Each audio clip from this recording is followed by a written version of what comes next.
Welcome back to the Churchill Room after, I hope you'll agree, a really packed and fun day. I was in a couple of the sessions myself, and people seemed to be having a fantastic time. The networking session that I was in went really, really well. So I hope you've had a wonderful afternoon.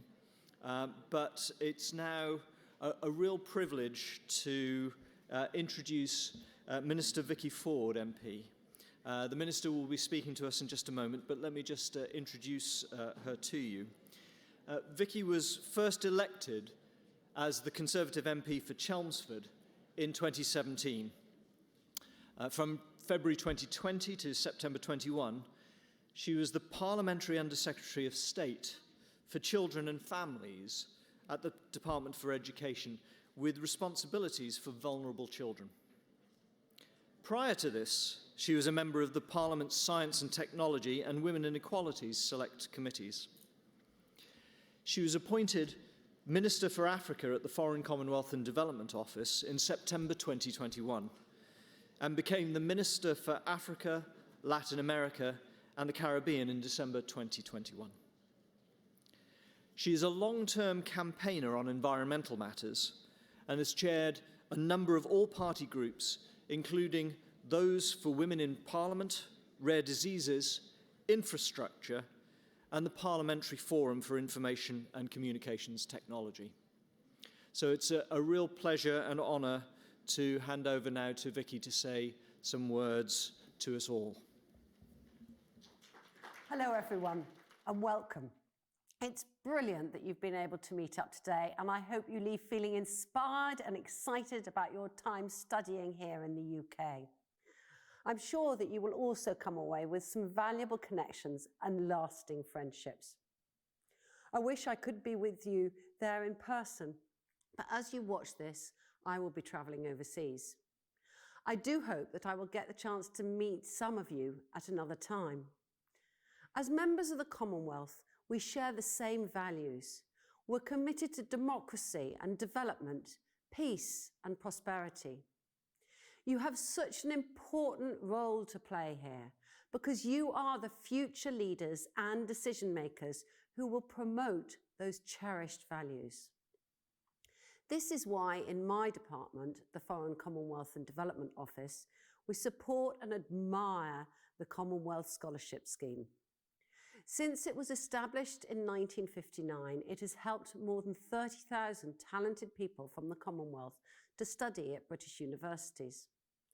That includes such leading lights as Shirin Sharmin Chowdhury, first female Speaker of the Bangladesh Parliament, and Dr. Kenny Davis Anthony, former Prime Minister of St. Lucia. You have now joined that elite group, having fought off stiff competition to win a place on this prestigious scheme. You are outstanding, exceptionally talented individuals, and you should be very proud of what you have achieved through hard work and dedication. I am certainly proud of you and have faith in your potential to reach even greater heights, shaping the future of the Commonwealth for the better. And of course, one of the biggest challenges that we all face today is climate change and promoting sustainable development. Here, your skills and leadership will be hugely important to your home countries and the wider world. Here, you can make a big difference to the future of our planet. Through your studies, research and work, you will teach others. You will make scientific breakthroughs. You will set new standards in government. You will lead businesses and charities that work to make the world a greener and safer place. I know this because those who have gone before you have done some amazing things. One recent Commonwealth scholar from Nigeria has joined a company that brings affordable solar energy to rural communities. It's brought electricity to some very remote villages for the very first time. Now young people can study in the evening, helping them reach their full potential. And businesses can open for longer hours, helping the local economy. And there are many more impressive and inspirational stories showing why this scholarship scheme is so very important. This is also a brilliant year to be joining it, a year in which the Commonwealth will play a pivotal role on the world stage. In June, at the Commonwealth Heads of Government meeting in Rwanda, leaders will focus on vital issues, including tackling climate change and poverty, boosting trade and promoting sustainable development. Who knows? Perhaps one of you will lead these meetings one day. In July, the Commonwealth Games in Birmingham will bring our nations together in the spirit of friendly competition. Perhaps some of you will be there cheering for your home countries. And through all the year, the Commonwealth celebrates Her Majesty the Queen's Platinum Jubilee, marking 7 decades of dedicated public service. I do hope you enjoy the celebrations. But before I finish, I have a few words of thanks. Firstly, I would like to thank and welcome Professor Robin Mason, our new chair of the Commonwealth Scholarship Commission. Robin, I am grateful to your team and the team at the Association of Commonwealth Universities for all your dedicated work. And of course, I want to thank all of you scholars for being part of the next chapter in our shared journey. I hope that you enjoy learning more about the United Kingdom, our culture and our people. Most importantly of all, I hope you forge connections and friendships that last a lifetime. I wish you every success for your very bright futures.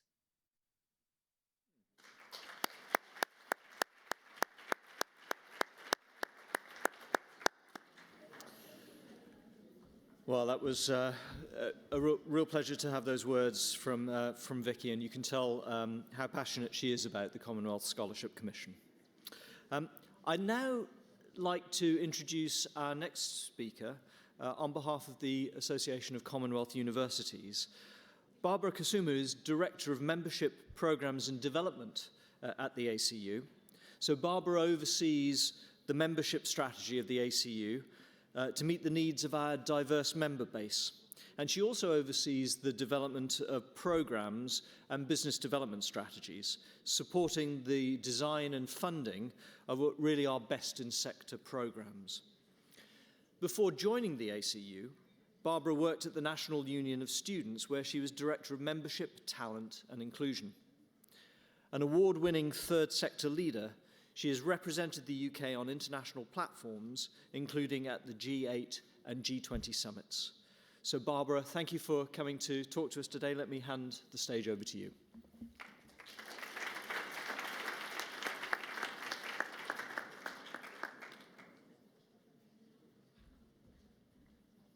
How are we all doing? Let's try that again.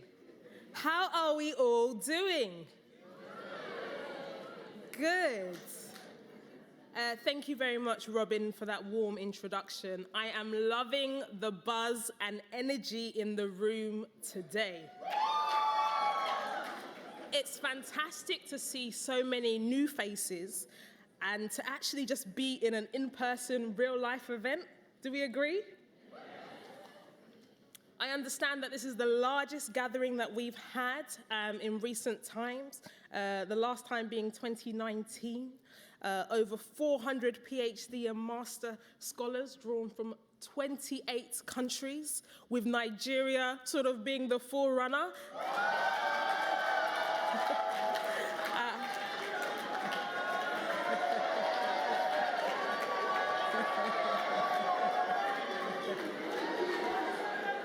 As they say,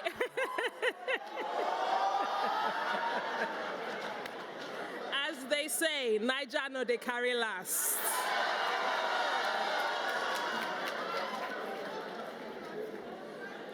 So as Robin said, my name is Barbara Kasumu, and I am part of the leadership team at the Association of Commonwealth Universities.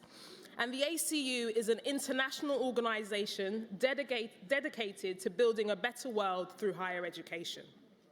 Bringing universities together from around the world, international collaboration is core to our ambition. Our role is to support our members, partners, and stakeholders as they adapt to a changing world. We help to advance knowledge, promote understanding, broaden minds, and improve lives. We believe that higher education is a cornerstone for stronger societies. Connect and collaborate has been the theme of today's event, with a key objective to build a community of scholars in the UK and see this continued throughout your scholarship journeys and beyond. Scholarships and international mobility are a key tenet in furthering the value and importance of higher education. Today is only the start of growing your networks, not just looking at those that have gone ahead of you, but building lifelong connections with those besides you.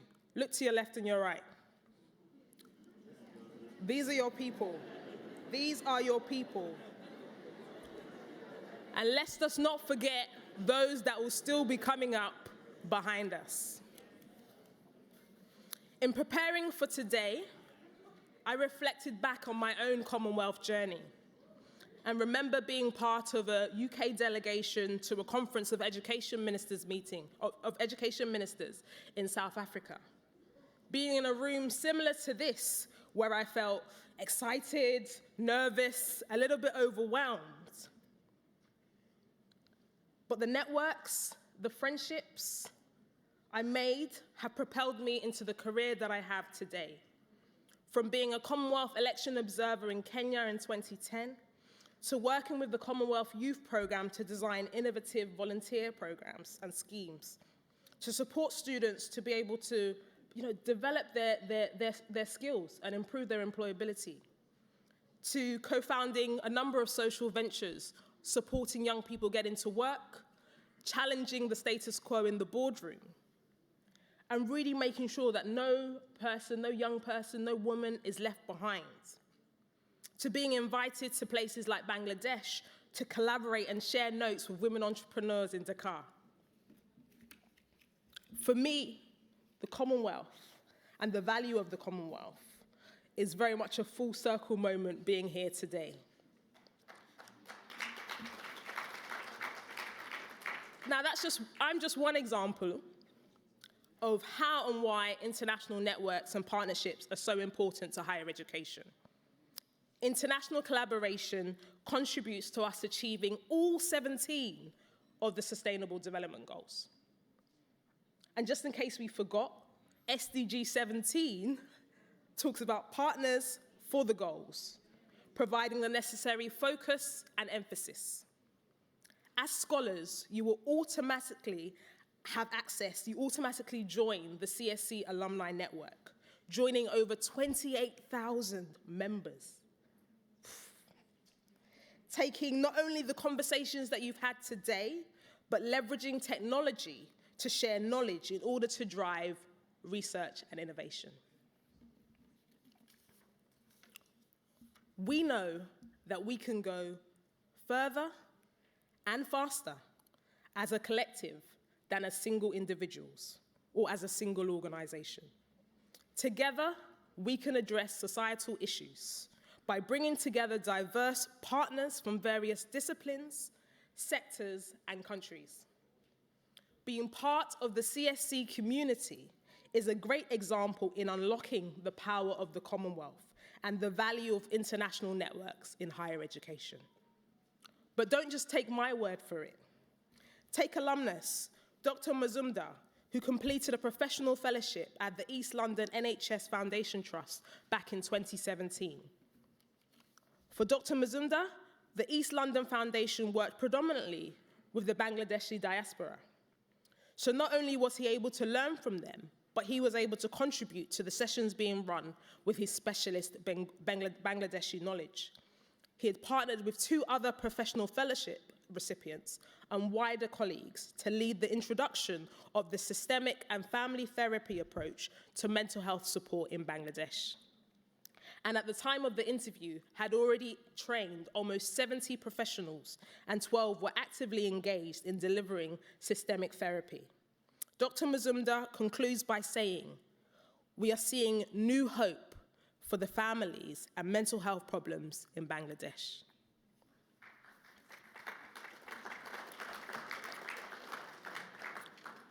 Now I know the UK Prime Minister's Special Envoy for Girls in Education, Helen Grant MP, will speak more about the importance and power of gender equity in education.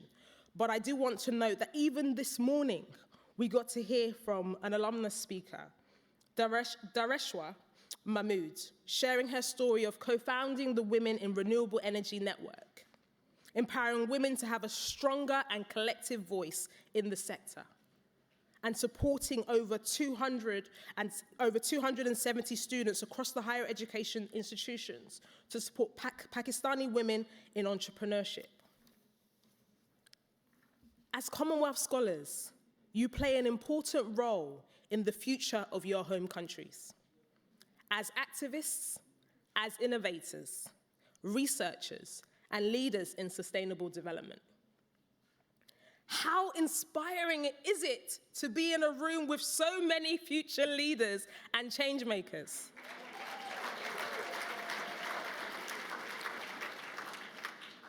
I hope that you too have been encouraged by the huge potential of the Commonwealth Scholarship community, a network which extends across borders and brings together specialist knowledge from a vast array of disciplines.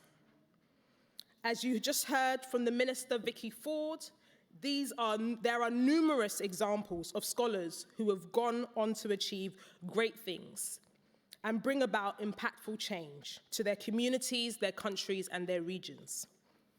But their individual successes are also a product of the collective strength of the Commonwealth Scholarship Network, a lifelong network for you as scholars.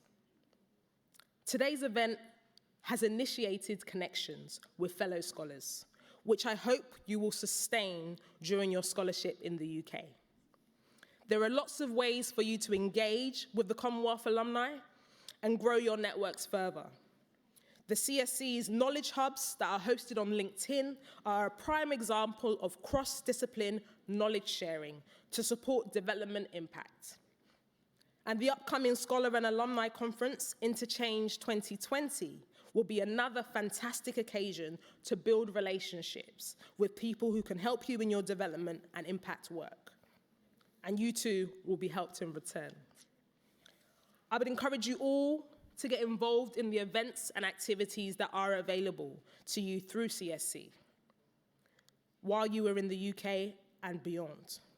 Following news on social media and the Scholars newsletter, CSC Mail, as well as being active in your regional networks, whilst also making the most of your student experience on campus and at your institution. In closing, I want to take this moment to wish you all well for the remainder of your scholarship journey, in your studies, your research programs, and I invite you to continue the conversations and networking during the reception later on. Well done for getting this far, and I am excited about what the future holds. Thank you.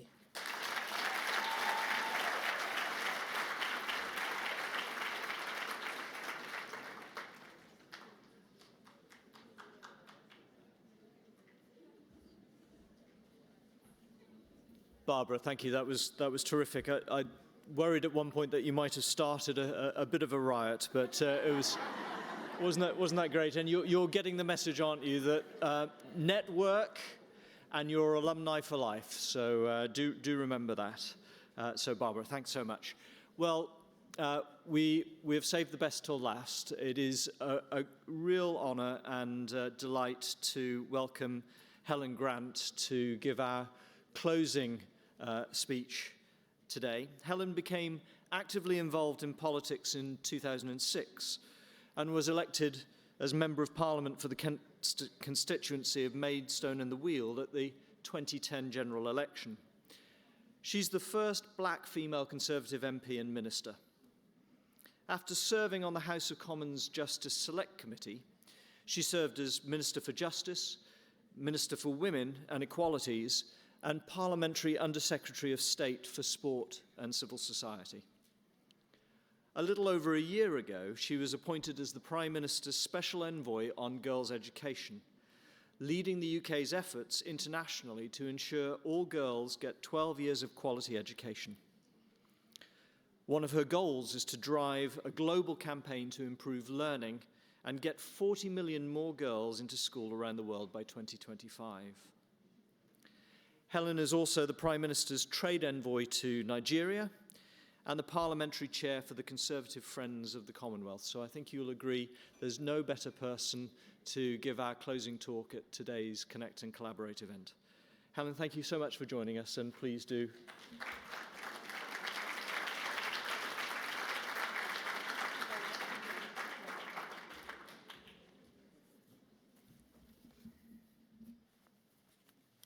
Well, thank you very much indeed for that. So no pressure, but it really is wonderful to be with you all this afternoon, and thank you so much for inviting me to this very special gathering of Commonwealth scholars. And according to Barbara, I think, do I get the feeling that there are quite a few Nigerian colleagues in the audience? Is that right?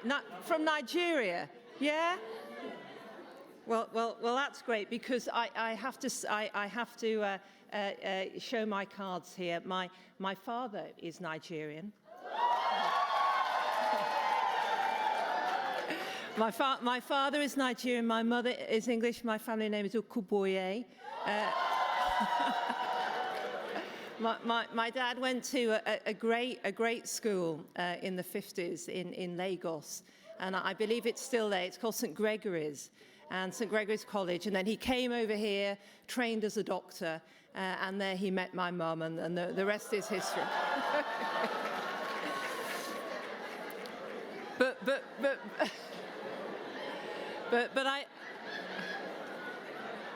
I better not give you my life story today.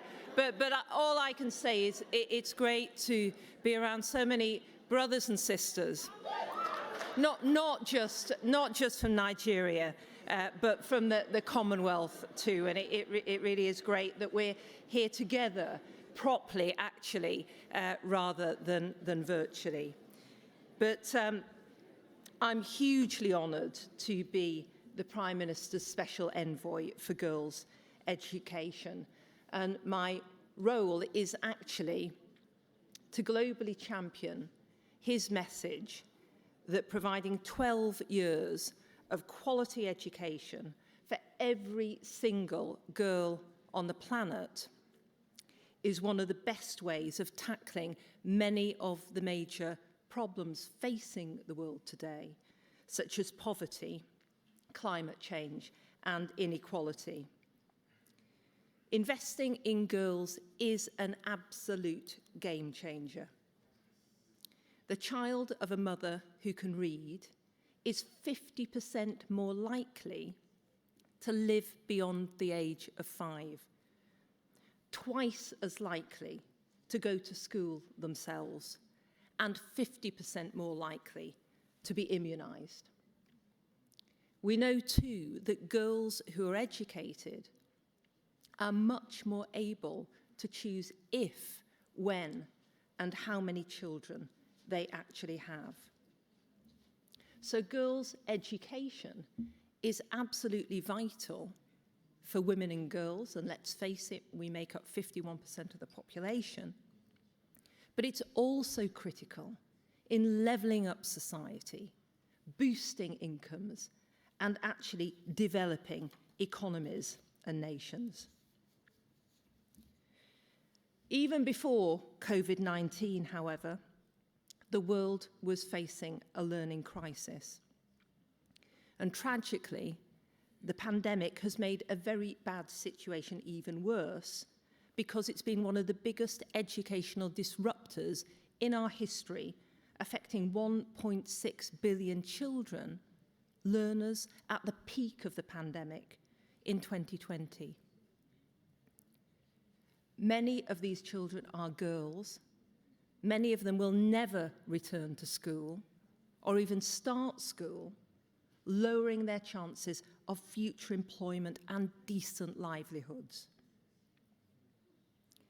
Out-of-school girls are at greater risk of violence, sexual abuse, forced marriage, early marriage, FGM, human trafficking.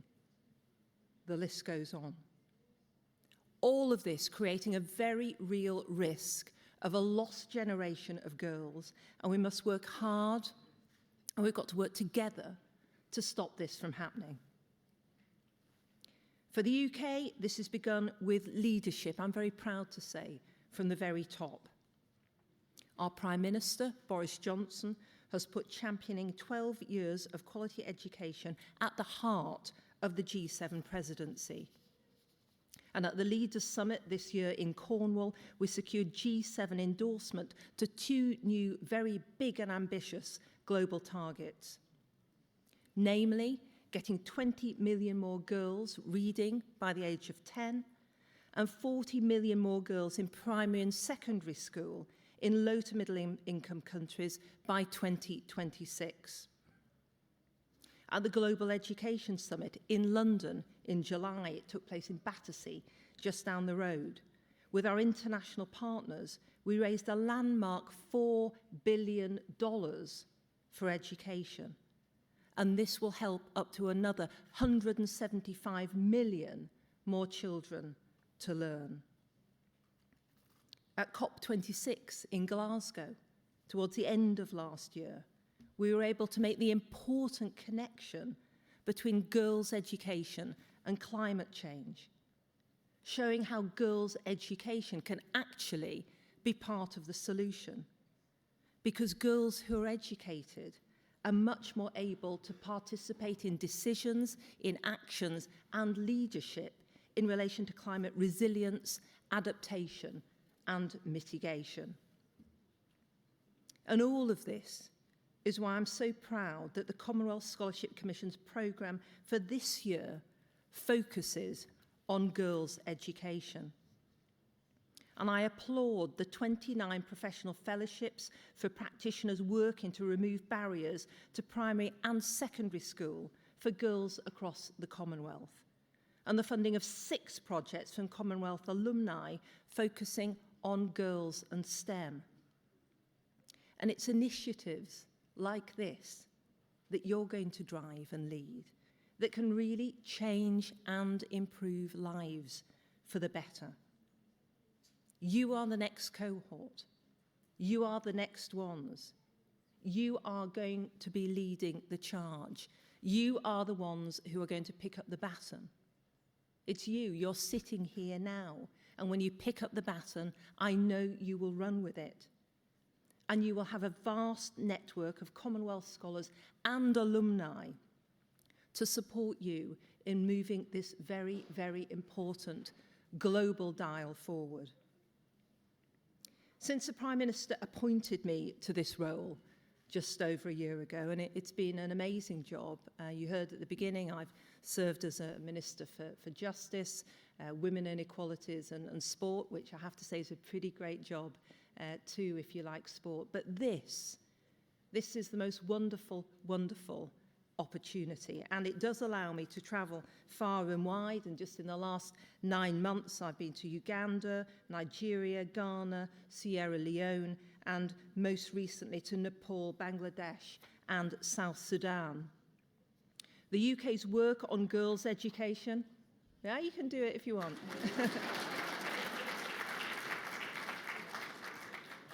Amazing countries.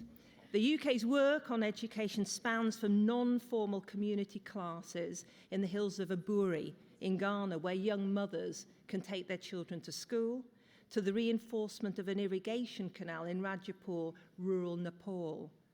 Nepal is the 4th most at-risk country to climate change.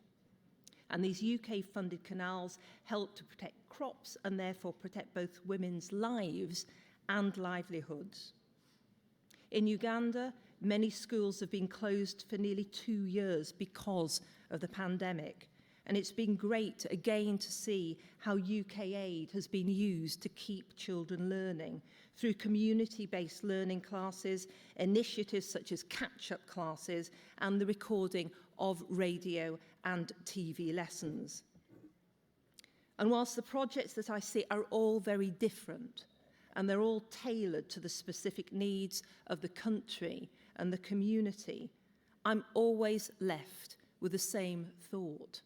And it's this: These girls want their education more than anything else.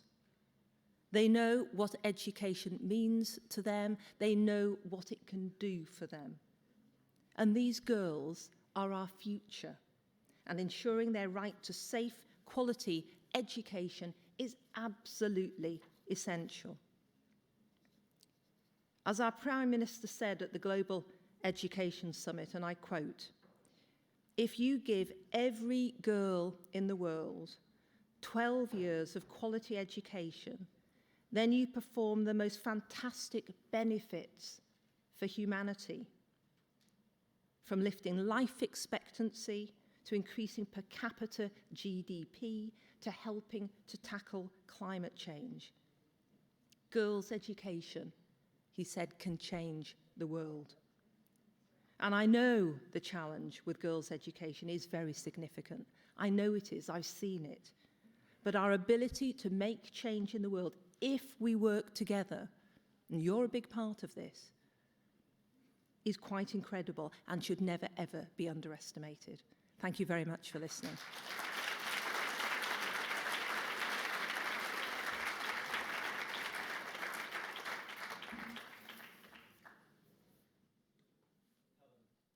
Is this on? It is now, I can hear. Helen, thank you very much. Some absolutely astounding figures that you mentioned there, but also evident your real commitment to the cause of girls' education. So thank you so much for that very stimulating talk. We have time for 2, perhaps 3 questions. If I don't get all 3, please forgive me, the third person. And we have had some questions submitted in advance. So the first person I'd like to go to is Joshua Ooke.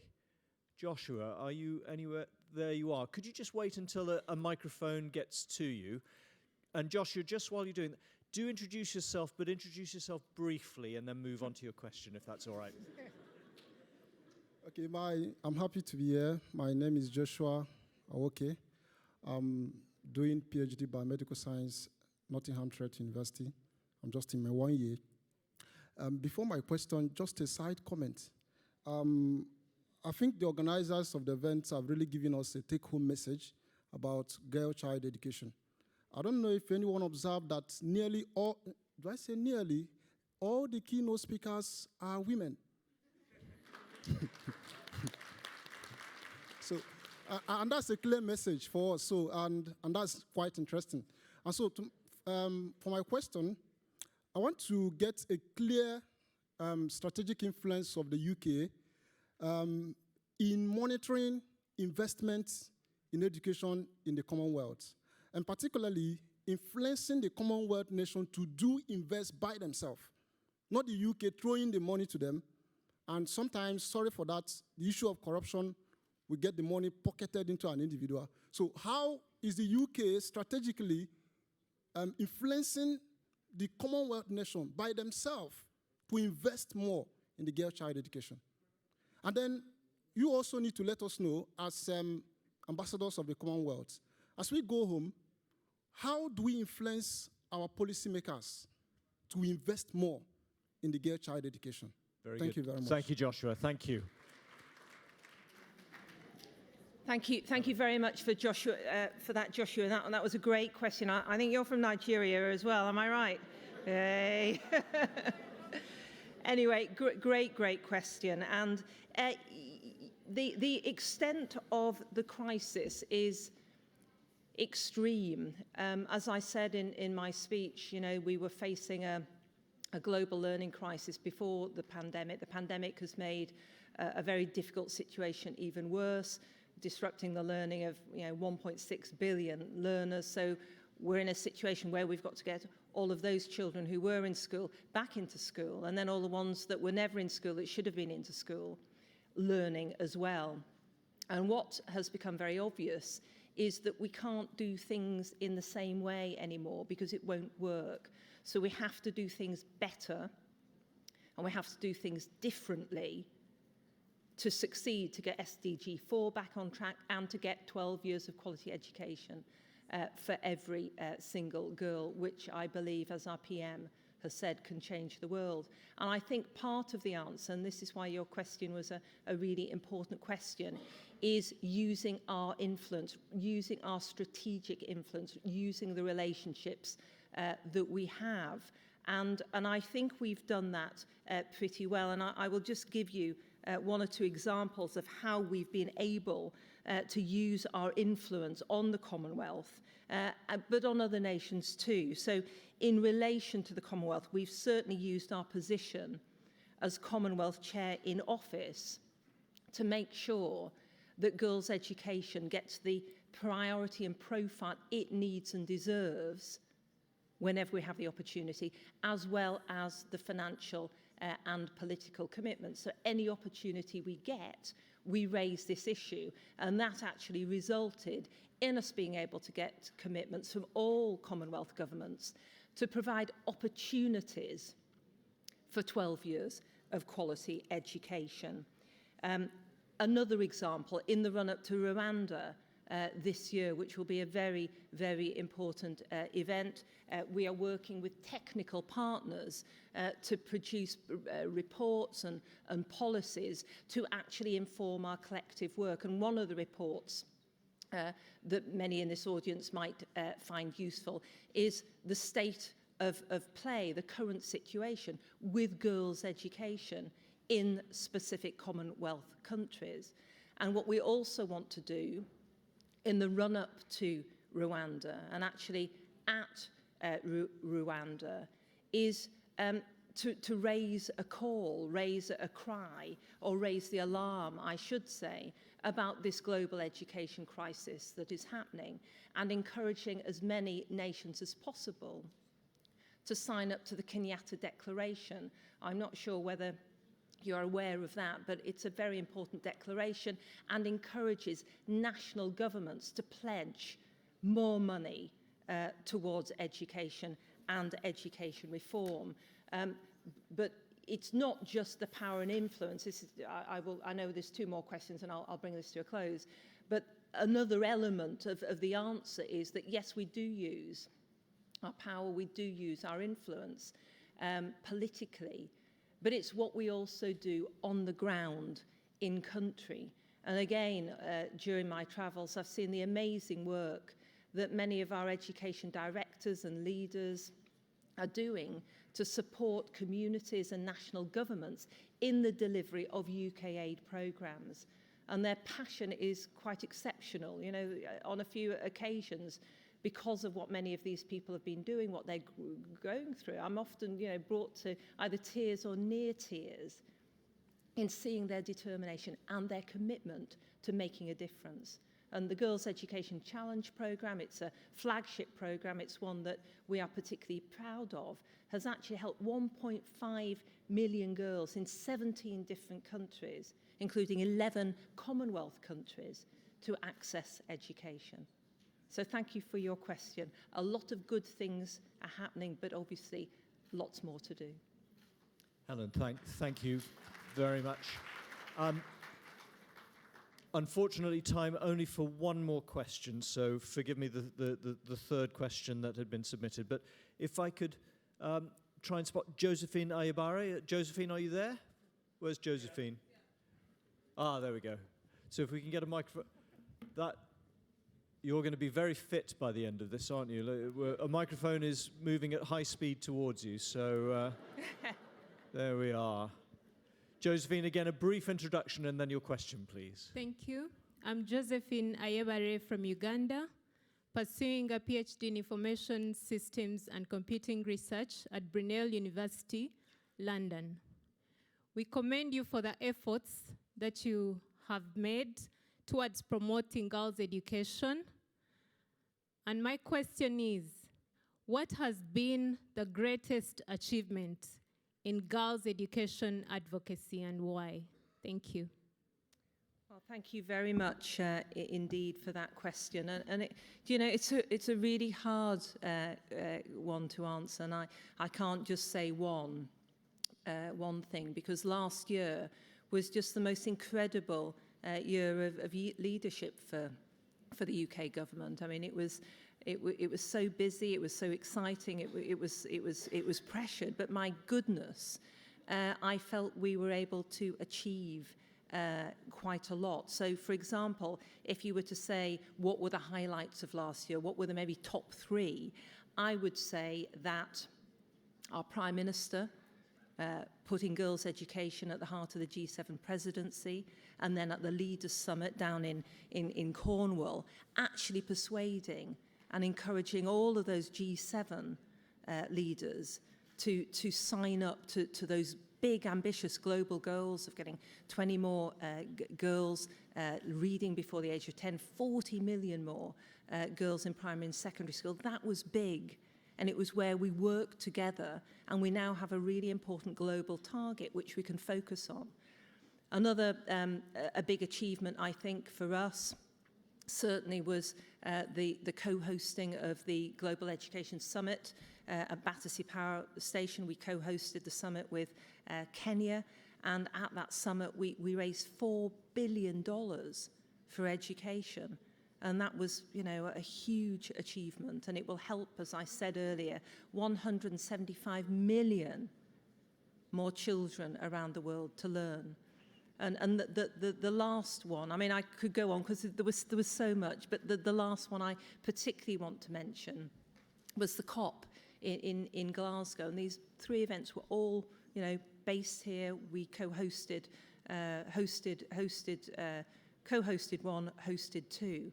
But the COP in Glasgow was incredible, because I think for the first time we really did make the connection between girls' education and climate change, to show girls' education as a solution. And we had so many young people there, so many advocates, and it was amazing. And seeing was believing. They delivered some fantastic speeches.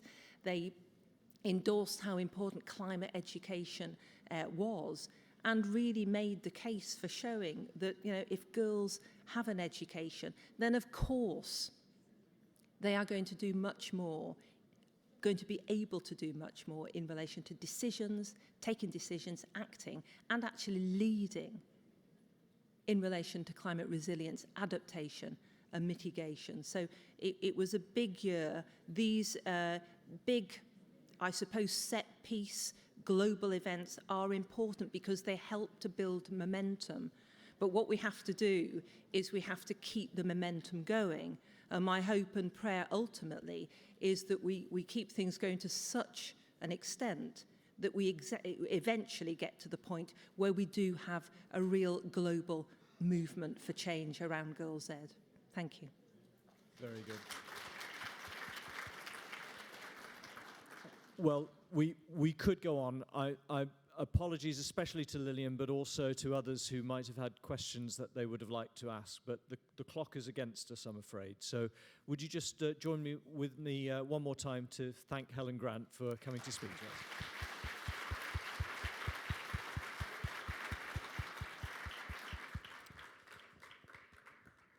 It just remains for me to close the formal part of today's event. Of course, we will go on upstairs where there's a reception, but before we go up there, first, let me say what a fantastic event it was. It's been just terrific to see you all face to face.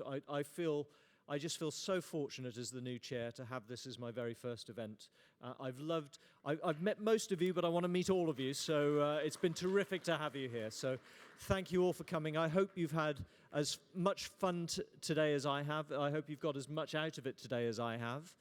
I want to say thanks to all of our speakers, all of our panelists. I want to say a special thanks to the Secretariat, who have worked their socks off to give us the event today. So thank you all to you. Many thanks to colleagues from the Foreign and Commonwealth Development Office who are with us here. Thank you for coming to support the event. Thank you for supporting the Commonwealth Scholarship Commission. I think the venue has done a terrific job. So everybody who you've seen running around making it all happen, many thanks to the staff at the venue. And of course, I leave the best to last. Thanks to you all, because without you, this event wouldn't have happened. So it's been terrific to have you here. We look forward to engaging and chatting more upstairs. Before you go, so just hold on, because we'd like to take a few photographs of the room before everybody disperses. So if that's all right, we have a photographer. There we go. Very good. So just hold your positions and we'll take a few photographs.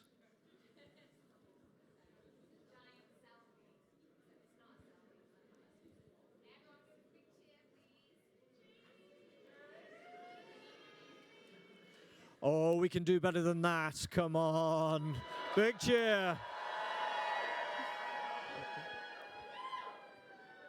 Yeah. Very good. Are we free to leave? Very good. Excellent. Thank you, everyone, and we'll see you upstairs.